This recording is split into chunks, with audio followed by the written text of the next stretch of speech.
राज्य में जेएलकेएम की तर्ज पर राष्ट्रीय कोल सेना का गठन किया जा रहा है। 1 जनवरी 2025 को शहीद दिवस के अवसर पर खरसवा में राष्ट्रीय कोल सेना गठन को लेकर सभी प्रकार की औपचारिकताएं पूरी कर ली जाएगी। उसी दिन कमेटी का विस्तारीकरण भी होगा। राष्ट्रीय कोल सेना के संरक्षक गणेश कागराई, अध्यक्ष विष्णु बांद्रा, महासचिव कोल झारखंड बोद्रा तथा कोषाध्यक्ष सुंदर बांद्रा है। उन्होंने सोमवार को सरायकेला में प्रेस कॉन्फ्रेंस कर राष्ट्रीय कोल सेना गठन को लेकर जानकारी दी। अध्यक्ष विष्णु बांद्रा ने कहा कि जेएलकेएम जिस तरह से कुर्मी समुदाय को संगठित करने में लगी हुई है, उसी प्रकार राष्ट्रीय कोल सेना पूरे राज्य में हो समुदायों को संगठित करने का काम करेगी। उन्होंने कहा कि हालांकि वर्तमान में ये संगठन केवल सामाजिक मुद्दों के साथ साथ पिछड़ी व दलित वर्गों को न्याय दिलाने के लिए काम करेगी, परंतु आने वाले दिनों में ये संगठन एक राजनीतिक संगठन के रूप में विकसित किया जाएगा, जिसका मुख्य उद्देश्य है पूरे राज्य में हो समुदायों को एकजुट कर उनका प्रतिनिधित्व करना है। झारखंड में हो समुदायों का प्रतिनिधित्व कोई दूसरा समुदाय करे, ये सही नहीं है। जोहार, आज हम लोग होटल गायत्री में आगामी 1 जनवरी खरसवा गोलीकांड शहीदों को श्रद्धांजलि सुमन अर्पित करने के लिए हम लोग आज यहाँ पर प्रेस संवाददाता आयोजित किए हैं और साथ ही साथ हम लोग एक राष्ट्रीय कोल सेना का भी हम लोग उसी दिन विमोचन करने जा रहे हैं, स्थापित करने जा रहे हैं, ताकि जो भी इसमें अन्याय के खिलाफ जो आज हम लोग देख रहे हैं उसके खिलाफ यह संगठन हमारा काम करेगी और पूरे भारतवर्ष में हमारे लोगों को संगठित और इसमें जोड़ने का काम करेंगे। लगभग 1 लाख लोगों को हम लोग इसमें सदस्यता अभियान कराएंगे, ताकि उनके साथ आज जो हमारा वर्तमान समाज का स्थिति है, इस दशा और दिशा, इस पर हम लोग काम करेंगे। पश्चिमी सिंहभूम जिले के नक्सल प्रभावित टेबो जंगल में एक अभियान चलाकर पुलिस प्रशासन की टीम ने 4 एकड़ में लगी अफीम की फसल को नष्ट कर दिया है। उपायुक्त कुलदीप चौधरी के निर्देश पर मादक पदार्थ के उत्पादन भंडारण पर अंकुश लगाने के लिए ये कार्रवाई की गई है। बंदगांव अंचल अधिकारी के नेतृत्व में पुलिस बल की मौजूदगी में अफीम खेती के खिलाफ अभियान चलाया गया। लगभग 4 एकड़ में लगाए गए फसल को ट्रैक्टर चलाकर नष्ट कर दिया गया। बता दें कि पश्चिमी सिंहभूम जिले के टेबो, झरझरा, बंदगांव, गुदड़ी, आनंदपुर क्षेत्र में बड़े पैमाने में अफीम की खेती की जाती है, लेकिन लगातार नक्सलियों के विरुद्ध पुलिस द्वारा चलाए जा रहे अभियान के दौरान अफीम की खेती होने की सूचना मिलने के बाद पुलिस सतर्क होकर बड़े पैमाने में मादक पदार्थ उत्पादन और भंडारण पर अंकुश लगाने के लिए अभियान चला रही है। इस दौरान पुलिस के द्वारा अफीम की खेती न करने को लेकर गांव-गांव में जागरूकता अभियान भी चलाया जा रहा है।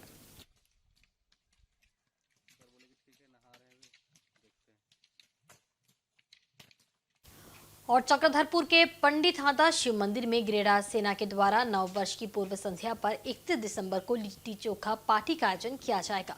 इस आयोजन में गिरिराज सेना ने तमाम लोगों को आमंत्रित किया है। इसकी जानकारी शौंडिक धर्मशाला में एक प्रेस वार्ता कर दी गई।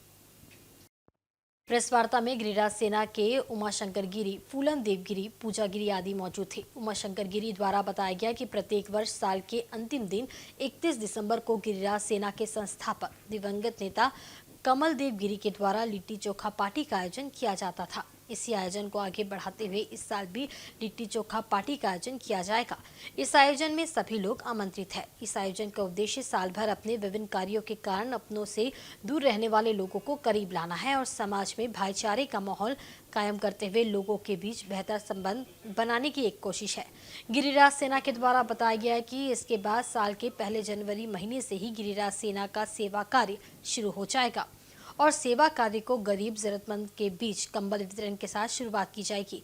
जनवरी महीने के पहले हफ्ते से ही चक्रधरपुर के विभिन्न इलाकों में सैकड़ों कंबल बांटे जाएंगे। कि भैया कुछ प्रोग्राम करते थे जो सीकेपी के लिए बहुत फेमस था, उसमें एक लिट्टी चोखा का प्रोग्राम होता था, पर उनके जाने के बाद उतना हिम्मत हम लोगों के अंदर नहीं था कि उस प्रोग्राम को कर सके। पर 2 साल के बाद जब सब कोई का मांग हुआ कि नहीं ये प्रोग्राम करना चाहिए, तो हम लोग 31 दिसंबर को लिट्टी चोखा का प्रोग्राम कर रहे हैं। और ये प्रेस कॉन्फ्रेंस का रीज़न बस इतना है कि हर जगह हम लोग जा कर के पर्सनली इनवाइट नहीं कर पा रहे हैं, कॉल के माध्यम से कर रहे हैं। पॉसिबल नहीं है कि हर कोई के घर जाके हम लोग कर पाए, पर हम लोग चाहते हैं कि सब उस दिन आए इसलिए प्रेस कॉन्फ्रेंस के द्वारा हम लोग आप लोगों को इनवाइट कर रहे हैं 31 दिसंबर के लिए। उस दिन ज़रूर आए और आ करके अपने भाई, चाचा, बेटा कमलदेव गिरी को आशीर्वाद दे कि वो जहाँ भी रहे खुश रहे। सिपाही के रूप में, गिरा सेना के एक सिपाही के रूप में और अपने चक्रधरपुर के समस्त नागरिकों के एक सेवक के रूप में अपने सम्मानित नगरवासियों को, शुभचिंतकों को, वो किसी भी क्षेत्र के हों, चाहे हमारे प्रिंट मीडिया के हों, शिक्षा जगत के हों, खेल जगत के हों, पारिवारिक हों या किसी भी क्षेत्र के हों, उनको सादर आमंत्रित है इस कार्यक्रम में। 31 दिसंबर 2024 यानी कल मंगलवार संध्या 7:30 बजे से पंडित हाता शिव मंदिर के प्रांगण में कार्यक्रम रखा गया है।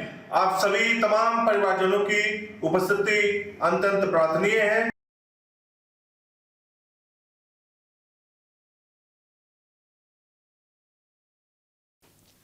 रांची के 15 ओपी क्षेत्र में अपराधियों ने दिन दहाड़े एक बड़ी आपराधिक घटना को अंजाम दिया है। बदमाशों ने कंपनी के कैशियर से 13 लाख रुपए लूट लिए और उसे बचाने आए एक शख्स को गोली मार दी।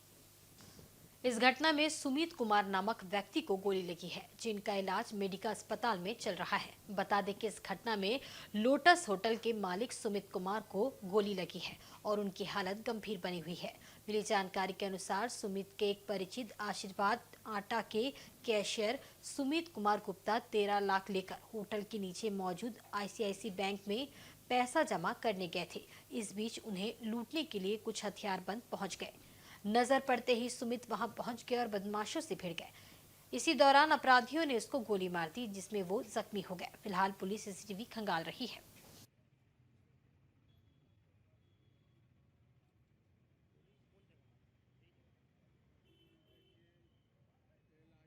हम ऑफिस से आ रहे थे पैसा लेके, गाड़ी यहाँ खड़ा किए, देखे इधर उधर, जैसे गेट खोल के पीछे से निकालने के लिए अंदर घुसे, वैसे ही आके झपटी मारा है। आप ही से लूटपाट हुआ? हाँ, हम ही से लूटपाट हुआ। अच्छा, और फिर क्या हुआ उसके बाद? उसके बाद हमको बचाने का चक्कर में सुमित भैया को गोली लग गया। वो जो होटल के मैनेजर है? हाँ। आपका क्या नाम हुआ? सुमित कुमार गुप्ता। और उनका भी नाम सुमित? हाँ, उनका भी नाम सुमित है। कितने लोग थे अपराधी? 3 लोग। हाँ। या बाइक पे सवार थे? हाँ, बाइक पे था। एक ही बाइक पे 3? न, एक ही बाइक पे तीनों गया है, पहले से उन लोग खड़ा होगा। आप क्या करते हैं? हम कैशियर हैं। क्या किसी पर ITC में। कौन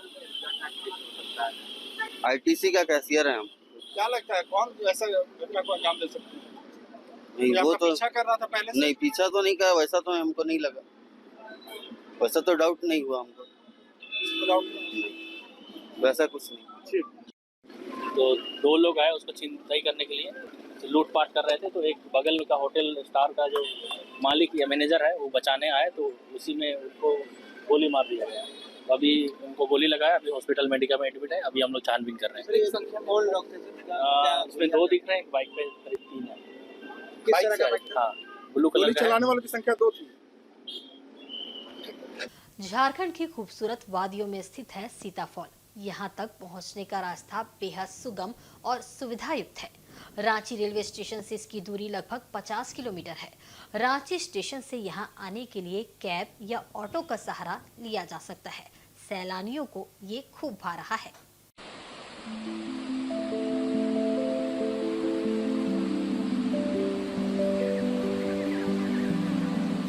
दिसंबर और जनवरी के महीने में पिकनिक मनाने के लिए यहाँ लोग दूर दूर से आते हैं। रांची के आसपास मौजूद जलप्रपातों की तुलना में सीताफॉल की ऊंचाई ज्यादा है। यही कारण है कि इसकी जलधारा की आवाज लगभग 3 किलोमीटर पहले से ही सुनाई देने लगती है। और तो और घने जंगलों के बीच से घुमावदार रास्ता यहाँ पहुँचने से पहले ही आनंद से भर देता है। यहाँ दोस्तों के साथ पिकनिक पर आए पर्यटक अपने अनुभव साझा करते हुए कहते हैं कि उन्हें इस खूबसूरत वादियों में आना काफी अच्छा लगता है। हालांकि वे सुरक्षा की दृष्टि से फॉल के बहुत नजदीक जाने से बचने की सलाह भी देते हैं। अच्छा है, सीन अच्छा है, आप यहाँ आ सकते हैं, घूम सकते हैं, फिर सकते हैं। यहाँ हम लोग आए, खाना बनाए, खाना खाए, सब बहुत अच्छा था। यहाँ ज़्यादा शोर हल्ला गुल्ला नहीं है, यहाँ शांति है, सुकून से सब रह सकते हैं बस। बहुत अच्छी जगह है पिकनिक के लिए, पर ज़्यादा लोग के लिए नहीं है। घूम भी सकते हैं, खुद से खाना बना के खाइए, बहुत एंजॉय करने की एरिया है, वाटरफॉल है, देखने लायक यहाँ पर प्लेस है। वहीं पिकनिक पे आए पर्यटकों का कहना है कि यहाँ आकर शांति और सुकून मिलता है। भाग दौड़ भरी जिंदगी से निकलकर कुछ पल यहाँ बिताने के बाद इंसान खुद को तरोताजा और युवा महसूस करता है। स्थानीय लोगों के अनुसार वनवास के दौरान भगवान श्री राम और माता सीता ने यहाँ विश्राम किया था। फॉल के ऊपर माता सीता के पदचिन्ह आज भी मौजूद है, जिसे मंदिर का स्वरूप दिया गया है। सीताफल इसका नाम पड़ा है, वही सीता जी आया था वनवास समय में, इसीलिए यार नहाने दादू लोग बोलता था सीताफल हुआ यहाँ नहाने लिए, इसीलिए सीताफल नाम हो गया इसका। हाँ, एकदम पैर का निशान सही होता है, हम लोग पूजा पाठ भी करते हैं। चक्रधरपुर रेल मंडल के बांसपानी रेलवे स्टेशन के पास सोमवार को एक हाईवा ऊंचाई से सीधे रेल पटरी के ऊपर जा गिरी। इस हादसे में हाईवा का चालक बुरी तरह से जख्मी हो गया, जिसे इलाज के लिए पास के जोड़ा टिस्को अस्पताल में भर्ती कराया गया है। इस दुर्घटना के कारण मालगाड़ियों का परिचालन सेक्शन में बाधित भी रहा। ये घटना बांसपानी स्टेशन के होम सिग्नल में घटी। बताया जा रहा है कि घटनास्थल में रेल पटरी के बगल में ऊंचाई से एक सड़क मार्ग गुजरती है। उसी सड़क से एक हाईवा गुजर रहा था, तभी चालक का हाईवा से नियंत्रण हट गया, जिसके कारण हाईवा सड़क किनारे ढलान पर चला गया और सीधे नीचे रेल पटरी पर जा गिरा। इस हादसे में हाईवा में फंस गया। बाद में किसी तरह चालक को दुर्घटनाग्रस्त हाईवा से बाहर निकालकर पास के जोड़ा टिस्को अस्पताल ले जाया गया, जहां उसकी हालत गंभीर बनी हुई है। इधर हादसे के बाद रेलवे के द्वारा हाईवा को पटरी से हटाने के लिए डोंगवा पुशी और बंडा मुंडा से रिलीफ ट्रेन 140 टन के क्रेन के साथ रवाना हुई। इससे पहले कि रेलवे की क्रेन दुर्घटनाग्रस्त हाईवा को घटनास्थल से हटाती, 2 जेसीबी मशीन लगाकर हाईवा को रेल पटरी से दोपहर 1:30 बजे तक हटाकर रेल पटरी को खाली कर दिया गया। तेजी से हुए राहत बचाव कार्य के कारण ज्यादा देर तक पटरी बाधित नहीं रही, जिससे मालगाड़ी और यात्री ट्रेनें कम प्रभावित हुई। चक्रधरपुर रेल मंडल में नव पदस्थापित डीआरएम तरुण हुरिया हादसे के बाद अपना चैम्बर छोड़कर सुबह से ही मंडल मुख्यालय के कंट्रोल ऑफिस पर बने रहे। उनके द्वारा उनके अधीनस्थ रेल अधिकारियों को कंट्रोल कार्यालय से ही रेल पटरी को जल्द से जल्द खाली करने का दिशा निर्देश जारी किया जा रहा था।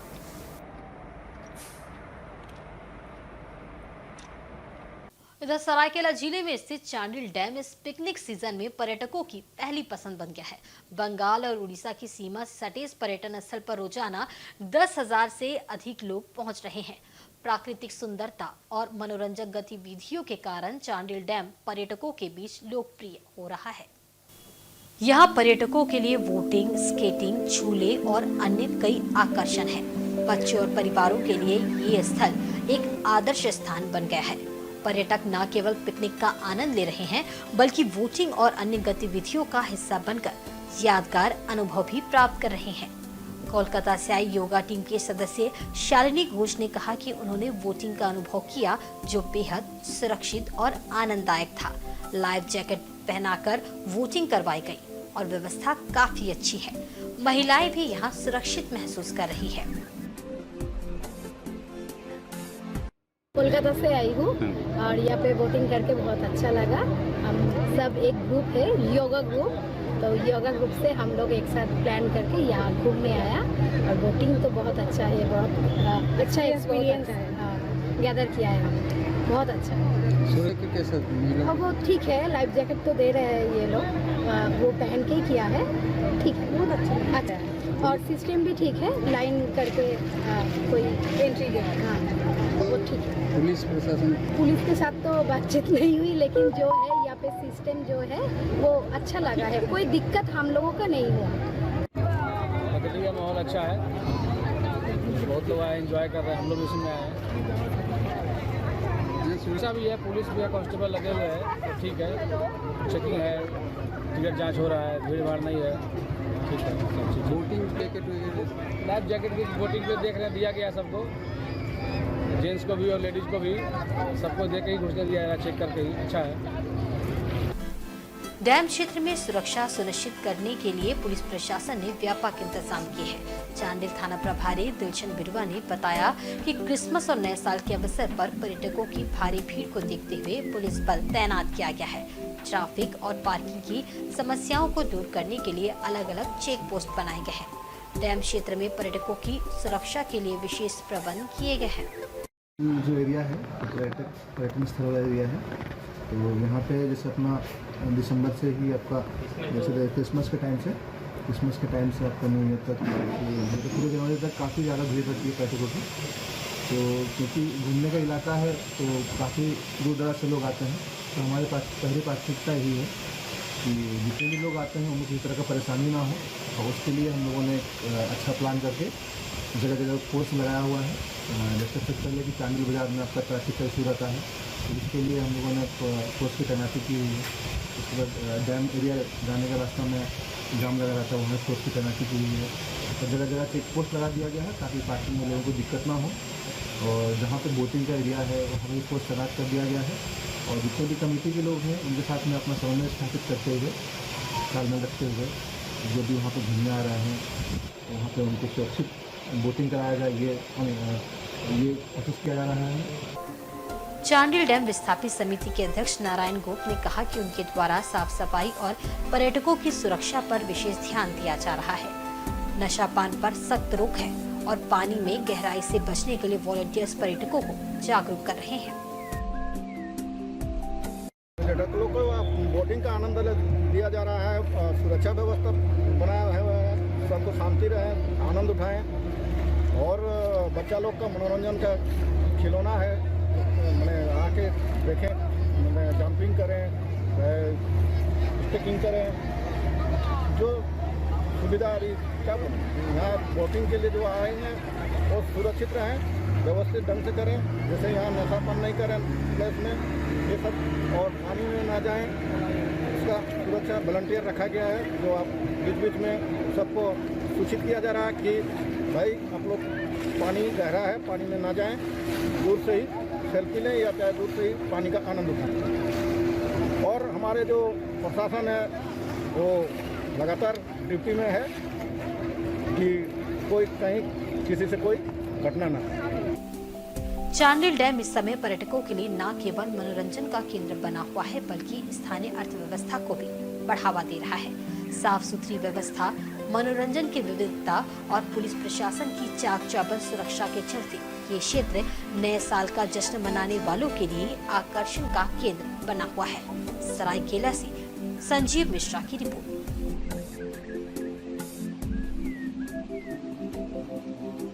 और आज के बुलेटिन में बस इतना ही। कल फिर हाजिर होंगे कुछ नई खबरों के साथ। तब तक देखते रहें साथ झारखंड न्यूज। नमस्कार।